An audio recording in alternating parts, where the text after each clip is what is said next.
CloudStack Collaboration Conference 2023, Day 2, and we're here with Rohit Yadav, who is VP of Engineering at ShapeBlue, but most importantly, he is the current VP of the CloudStack project. Nice to have you here, Rohit. Can you tell us a little bit more about the last year of CloudStack and what you have observed while you were the VP of the project? Thanks, Rohit. Thanks for having me here. I think we had a great last year. We saw a couple of release activities happening in the community, a lot of features in the theme around enabling CloudStack, making CloudStack more accessible, available to users. We are seeing a general trend of people trying out CloudStack for the first time and existing users benefiting from new and exciting features of CloudStack. In the last 1 year, we have been part of many events and conferences, so we are trying to spread more word about CloudStack. We got the blog migrated. We have our upcoming new project website. We've done the 4.18 release and many marquee features that are coming in the next 4.19 release.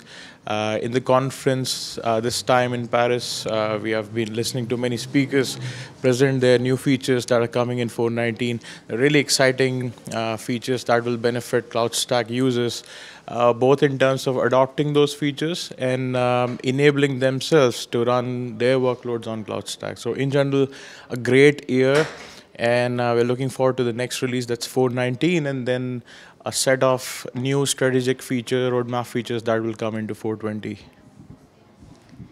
Seems the project is rapidly evolving, and we're all expecting the new release 4.19, which should be here in a few weeks.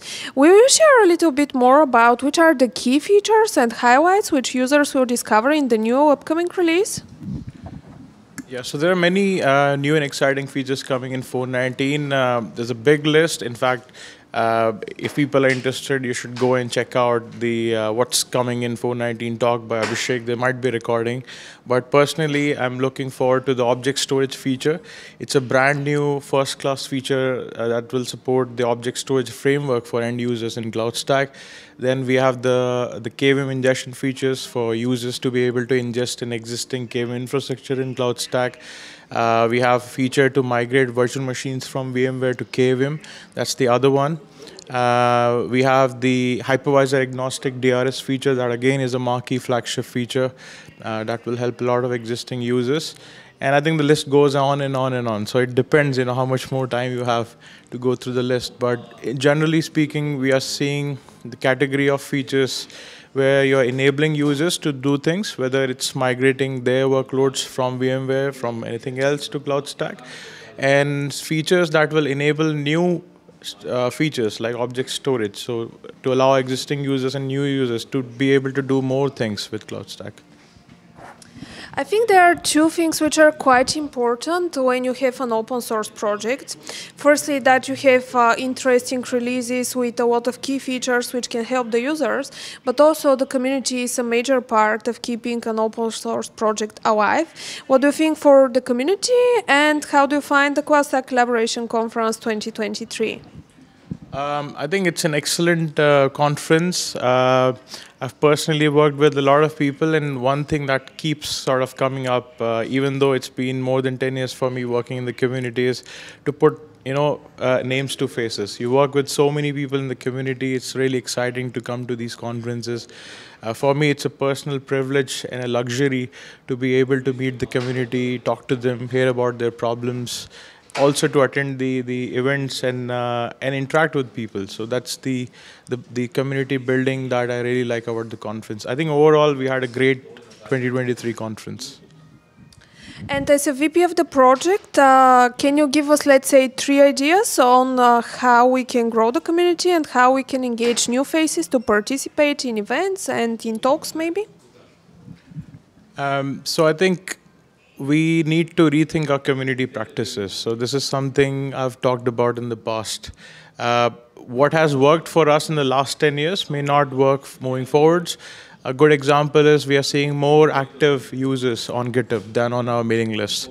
So where are those users coming from? And we have to find those users, and community should be able to support them.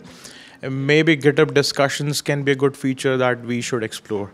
The second thing I can think of in terms of growing the adoption of CloudStack is to make the upgrade process even more smoother, come up with some new strategy, new ways of releasing CloudStack. We have still stuck with the same model of releasing CloudStack for over 10 years now. So we need to rethink how do we reach the users, how do we listen to them, how do we publish CloudStack, how the software is being used by people.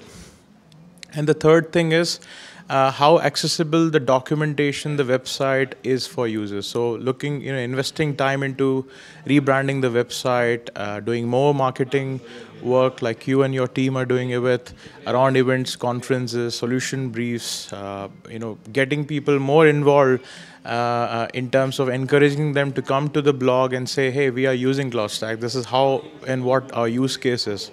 Having this cycle will reinforce confidence in a lot of existing and new users who, when in their search and discovery phase of finding an IS solution that works for them, could get inspiration like, okay, these are different organizations and companies and institutions using CloudStack. My use case is similar to them, to theirs, and they might consider CloudStack. So doing these activities, I hope, will immensely help the community. To summarize briefly what you said, Rohit, we're working hard on the technical side, but on the user and community side, if you're using CloudStack internally, just come and join us at the events and share more about use case. Thank you, Rohit, for being here today with us. Thank you.